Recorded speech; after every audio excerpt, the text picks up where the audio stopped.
जय श्री राम। आप सभी का जीवन मंगलमय हो। पूरा संसार, सभी लोग स्वस्थ रहना चाहते हैं, संतुष्ट रहना चाहते हैं, सहयोग पाना चाहते हैं, सुरक्षित रहना चाहते हैं। आर्थिक रूप से, मानसिक रूप से, शारीरिक रूप से, पारिवारिक रूप से, सामाजिक रूप से सुदृढ़ रहना चाहते हैं। लेकिन लोगों की ये मनोकामनाएं पूर्ण नहीं हो पा रही हैं। उसका कारण यही है, पर उपदेश कुशल बहुतेरे, जे आचरहि ना ते नर न घनेरे। दूसरे को तो उपदेश देते हैं धर्म का, ज्ञान का, कि धर्म के द्वारा लोगों की कुशलता होगी, कुशल क्षेम रहेंगे लोग। लेकिन स्वयं आचरण में नहीं लाते। स्वयं के आचरण में धर्म आने आता है जब, तभी श्रद्धा और विश्वास स्थापित होता है। आस्था श्रद्धा में परिवर्तित हो जाता है, विश्वास स्थापित हो जाता है। जीवन सत्यार्थ, सत्य से संरक्षित हो, सत्य की धारणाएं हों। सत्य की धारणाएं कि हम सब, पूरा जगत एक ही परमात्मा, एक ही प्रकृति, एक ही अंतरिक्ष और इन धरती के गुणों का एक अंश है। इसलिए हमारी सभी की अवस्थाएं परिवर्तित होती हैं और समान परिणाम देती हैं। जन्म, जवानी, बुढ़ापा और इस शरीर का समय आने पर परित्याग होता है। लेकिन इस शरीर का परित्याग जब सभी इच्छाएं पूर्ण हो जाएं, सत्य का अर्थ सिद्ध हो जाए कि कुछ भी जानना शेष ना रहे, कुछ पाना शेष ना रहे, कुछ करना शेष ना रहे, शेष ना रहे, तो श्रेष्ठ जीवन पद्धति हो। हमारा जीवन पारिवारिक संरक्षण से लोगों को जीवन मिलता है। इसलिए परिवार का संरक्षण, स्वयं का संरक्षण सत्य के आचरण से, से परिवार का संरक्षण, परिवार से समाज का संरक्षण, समाज के लिए जीवन, परिवार के लिए जीवन, प्राकृतिक जीवन, प्रकृति के गुणों से, प्रकृति से ही जीवन है, अंतरिक्ष से जीवन है। तो ये हमारा जीवन अपने लिए नहीं, दूसरों के लिए, परमागत परायों के लिए ये जीवन है। इसलिए इसका पुरुषार्थ है। पुरुषार्थ के लिए 4 पुरुषार्थ। धर्म, बाल्यावस्था में हम प्रकृति के गुणों को समझें, इंद्रियों के गुणों को समझें और उसको सद्गुणों में, उसके विकार का निवारण करके सद्गुणों में परिवर्तित करें, जिससे संरक्षण सबका हो। गृहस्थ आश्रम में, बाल्यावस्था के बाद गृहस्थ आश्रम में उस धर्म का ज्ञान का प्रयोग करें अभ्यास में। जो 50 वर्ष की आयु है उसके बाद की आयु वानप्रस्थ यानी सामाजिक जीवन, समाज के लिए जीवन हो।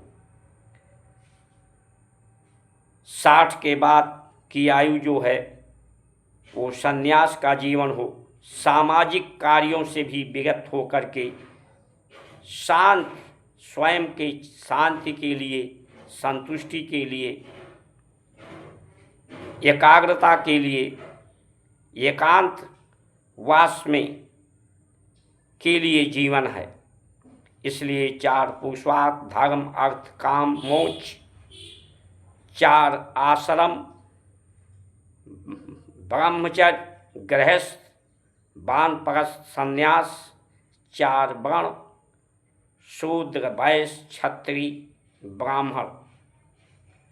शूद्र की अवस्था सभी की होती है जन्म के समय, लेकिन धर्म के द्वारा, संस्कार के द्वारा जो शूद्र की व्यवस्था होती है, यानी जो पशुवत व्यवस्था होती है, जो पशुओं का आचरण होता है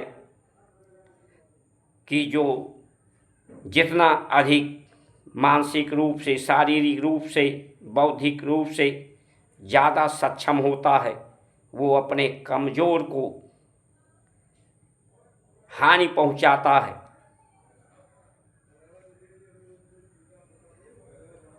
एक दूसरे के लिए जीवन वो नहीं जीते, वो व्यक्तिगत जीवन जीते हैं, अपने समूह के लिए जीवन जीते हैं जो पशु होते हैं। लेकिन वही अवस्था शूद्र की होती है, यानी पशुवत विचार मनुष्य के भी जन्म के समय होते हैं, इसलिए उसे शूद्र की अवस्था कही। लेकिन उस शूद्र की अवस्था को संस्कार दे करके उसमें देवत्व की भावना, देने की भावना, दूसरे के लिए जीवन, दूसरे को संरक्षण सहयोग देने के लिए, दूसरे के दिलों में अपना स्थान स्थापित करने के लिए कि हमारा स्थान दूसरों के दिलों में हो, हमारे दिलों में सत्य हो, सत्य ही चित्त में हो, तो आनंद जीवन में हो, शांति जीवन में हो, शक्ति जीवन में हो। उस जीवन का उपयोग प्रयोग दूसरे को सहेजने में, संभालने में, संवारने में हो, जीवन शक्ति का उपयोग उत्पादन बढ़ाने में हो। जो मनुष्य के जीवन में आने वाली आवश्यकताएं हैं, उस आवश्यकताओं को पूर्ति करने के लिए उत्पादन क्षमता बढ़ाई जाए, शारीरिक क्षमता बढ़ाई जाए और उसका विपणन किया जाए, उसकी सुंदर व्यवस्था उसकी बनाई जाए। हमारे यहाँ विद्या नौकरी के लिए नहीं थी, नौकर बनाने के लिए नहीं थी, नौकर मालिक बनाने की थी। सेवा के माध्यम से ईमानदार सेवक मालिक के लिए, जब वो ईमानदार होता है तो मालिक उसे अपने ही समान मालिक के रूप में समझता है। लेकिन आज भारत की जो शिक्षा व्यवस्था है, जीवन व्यवस्था है, वो व्यक्तिगत लाभ, व्यक्तिगत स्वार्थ, व्यक्तिगत हित, व्यक्तिगत सुविधा, व्यक्तिगत साधन के लिए शिक्षा व्यवस्था है, न्याय व्यवस्था है, स्वास्थ्य व्यवस्था है, राजनीतिक व्यवस्था है, धार्मिक व्यवस्था है। सब व्यक्तिगत अधिकार प्राप्त करके निजी स्वार्थों को सिद्ध करने का है, परमार्थ नहीं है, पुरुषार्थ नहीं है। इसीलिए हिंदू संस्कार संस्कृति कमज़ोर होती जा रही है, क्योंकि उसमें नौकरी करने की, नौकरी को, शिक्षा को नौकरी का माध्यम, नौकरी को रोजगार का माध्यम बनाया गया और अपने सामाजिक सौहार्द के लिए काम करने के लोगों का चेष्टा ही नहीं होती, परिवेश नहीं होता, दरवेश नहीं होता, प्रवृत्ति नहीं है। दूसरे धर्म के लोग अपनी सामाजिक उत्थान के लिए काम करते हैं, चाहे मुस्लिम हो, क्रिश्चियन हो, अपने व्यक्तिगत स्वार्थों से ऊपर उठकर। लेकिन हिंदू अपने व्यक्तिगत स्वार्थ को ऊपर उठने का कार्य नहीं कर पा रहा है। ऐसी परिस्थितियां नहीं है, कोई जात पात, हर तरह से इसे बांटने का व्यवस्था हमारी संवैधानिक व्यवस्थाओं ने दिया है। आज प्रकृति असंतुलित होती जा रही है, मनुष्य का जीवन असंतुलित होता जा रहा है। अविश्वास, असंतोष, असंतुष्टि, असमंजस, आक्रोश बढ़ता जा रहा है। इसलिए समय रहते व्यवस्थाओं में परिवर्तन करना आवश्यक है। जय श्री राम।